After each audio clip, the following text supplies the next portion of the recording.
কেমন আছো? আশা করি সবাই ভালো আছো। আজকে আবার একটা নতুন ভিডিও নিয়ে চলে এলাম। 20 5 অ্যাম্পিয়ারের ট্রান্সফর্মা। তো বেসিক্যালি এরকম দেখতে প্যাকেটটা। তো এটাকে আজকে আনবক্সিং করব। 20 5 অ্যাম্পিয়ার লেখাই আছে। প্যাকেট থেকে খুলে নিচ্ছি। বাহ, খুব জব্বর কোয়ালিটি দিয়েছে তো। এবার বের করে নিই প্যাকেট থেকে। তো প্যাকেট আর কিছু নেই, সরিয়ে নিচ্ছি। ট্রান্সফর্মারটা আওয়াজ শুনি ওজন বুঝে গেলেন। আমি এর ওজনটা করেছিলাম খুলে। ওজন এসেছিল 1 কিলো 500 গ্রাম। 500 গ্রাম নয়, 495 গ্রাম অ্যাপ্রক্স এসেছিল। তো আমি ওজনটা এখানে দেখাতে পারছি না, কারণ মেশিনটা আমার নিজের নয়। তো এরকম দেখতে এখনো ইউজ করিনি, এগুলোকে খুলিনি। কারণ এগুলো হেলালেই স্ট্যান্ড বেরিয়ে আসবে, মানে হেলে আসবে প্লেট। নাট দিয়ে তোমরা আটবে। 20 5 অ্যাম্পিয়ার, ওজন ভালো আছে, ফুল কপার। 20 সাদাটা 20, এই সাদাটা 20, মাঝখানে এটা 0 মানে minus. 5 ampere transformer. AC input, AC 230 volt, 220 volt, এমনি ঘরের লাইন এটা। তো এই ট্রান্সফর্মার তোমরা কোথায় চালাবে?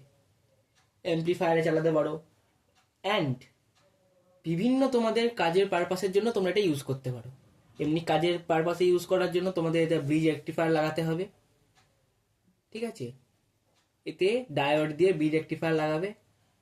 যদি না পারো বানাতে ব্রিজ রেক্টিফায়ার কী করে বানাতে হয়, আমাকে কমেন্ট করবে এই ভিডিওতে। আমি তোমাদের পুরো সার্কিট ডায়াগ্রাম এঁকে দেখিয়ে দেবো, পাতায় ছবি এঁকে ফুললি দেখিয়ে দেবো কী করে দুখানা ডায়োড, 4টে ডায়োড যোগ করে কী করে 2টো ডায়োড দিয়েও ব্রিজ রেক্টিফায়ার বানানো যায়, কী করে 4টে ডায়োড দিয়েও ব্রিজ রেক্টিফায়ার বানানো যায়, কোনটা সব থেকে বেশি সেফ হবে আর কোনটা ভালো দিন চলবে, মানে বেশি দিন চলবে। তোমরা আমাকে কমেন্ট করবে, আমি পুরো ফুললি ডিটেলসে এঁকে দেখিয়ে দেবো। তো বেসিক্যালি এরকম দেখতে আজকে এই মানে ভিডিওটার মূল উদ্দেশ্যই হচ্ছে ট্রান্সফরমারটাকে দেখানো। এটা আজকে আনবক্সিং করলাম, আস্তে আস্তে টেস্টিং আসবে। তোমরা কমেন্ট করবে কী করে ব্রিজ রেক্টিফায়ার বানাতে হয় আউটপুট লাইনে, এটা থেকে কী করে ব্যাটারি চার্জার বানাবো, এটা থেকে কী করে ওয়েল্ডিং মেশিন বানাবো। আমাকে করবে, আমি কমেন্ট করবে, আস্তে আস্তে আমি সব দেখাবো। আগে দেখাবো তোমরা কমেন্ট করো, আগে ব্রিজ রেক্টিফায়ার দেখাবো, তোমরা কমেন্ট করতে হবে। তবে আমি ব্রিজ রেক্টিফায়ারটা আমি পুরো সার্কিট ডায়াগ্রামটা এঁকে দেখিয়ে দেবো। তারপর আস্তে আস্তে এটা নিয়ে প্রজেক্ট অনেক কিছু হবে। তো নেক্সট ভিডিওতে 12 0 12 3 অ্যাম্পিয়ার ট্রান্সফর্মার নিয়ে আসবো। সেটাও আনা আছে, কিন্তু আছে অন্য ঘরে আছে, আমি এখন সেটা দেখাচ্ছি না। তো কমেন্ট করবে, সেটা আবার আনবক্সিং নিয়ে আসবো।